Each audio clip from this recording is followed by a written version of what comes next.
শফিউল হক চৌধুরী ও মুজিবুর রহমান, একজন আন্দোলনের মুখে অপসারিত হওয়া সদ্য সাবেক ভারপ্রাপ্ত অধ্যক্ষ, আরেকজন সদ্য নিযুক্ত ভারপ্রাপ্ত অধ্যক্ষ।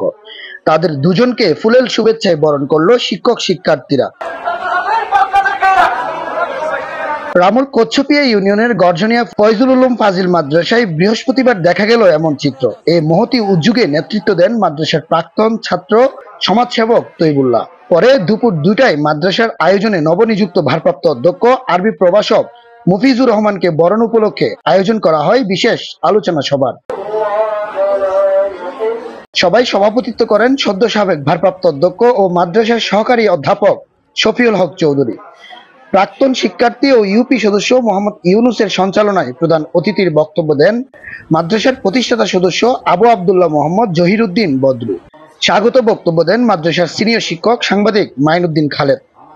এ সময় মাওলানা আনসারুল্লাহ, মাস্টার শামসুল আলম, সেলিম উদ্দিন, মোহাম্মদ শরীফ, মাওলানা নুরুল হাকিম, সমাজসেবক তৈবুল্লাহ, উপজেলা যুবদলের সাধারণ সম্পাদক তহিদুল ইসলাম সহ অনেকে বক্তব্য রাখেন।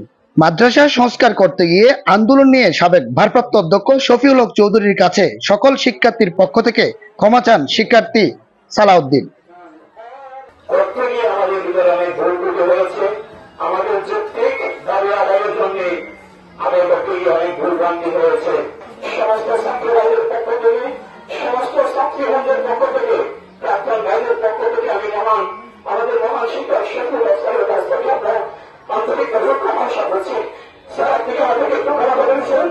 সংবর্ধনার জবাবে নবনিযুক্ত ভারপ্রাপ্ত অধ্যক্ষ মুফিজুর রহমান আগামীতে সুন্দরভাবে মাদ্রাসা পরিচালনার জন্য সকলের সহযোগিতা চেয়েছেন।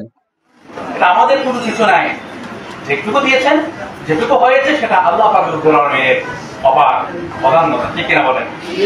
এখানে যতটুকু ভালো হবে সেটুকু হলো আল্লাহ তাআলার মহান রহমত, আর যেটুকু এবং আপনাদের সহযোগিতা, আর যেটুকু আমরা ব্যর্থ হোক, যদি কোনো ক্রমে কোনো কানে যদি ব্যর্থ হয়ে যায় সেটা হবে, সেটা আপনাদের নয়, এটা সম্পূর্ণ দায়টা আমার। আমাকে আপনার সহযোগিতা করেন ইনশাআল্লাহ। এদিকে একই অনুষ্ঠানে সদ্য সাবেক ও সদ্য নিযুক্ত ভারপ্রাপ্ত অধ্যক্ষকে দেখে আশার সঞ্চার হয়েছে অভিভাবক মহলে। তাদের প্রত্যাশা অতীতের মতো এগিয়ে যাবে গর্জনিয়া ফয়জুল উলুম ফাজিল মাদ্রাসা। হাফিজুল ইসলাম চৌধুরী, TTN।